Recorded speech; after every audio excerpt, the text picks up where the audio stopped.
কি হয়েছে? What happened? What happened? আমি পড়ে গিয়েছিলাম। I fell down. I fell down. তুমি কিভাবে পড়ে গেলে? How did you fall down? How did you fall down? দিদি আমাকে ধাক্কা মেরেছিল। My sister pushed me. My sister pushed me. দিদি তোমাকে কেন ধাক্কা মেরেছিল? Why did your sister push you?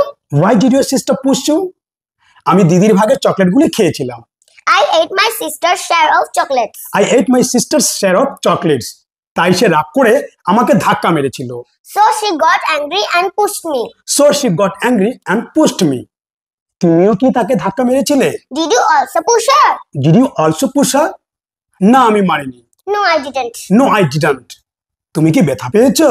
Did you get hurt? Did you get hurt? হ্যাঁ পেয়েছি, তবে বেশি নয়, একটু। Yes, I did. But not much. Just a little. Yes, but not much. Just a little. চিন্তা করো না, এটা ঠিক হয়ে যাবে। Don't worry, it will be fine. Don't worry, it will be fine. If you like the video, Please like, comment and share. share.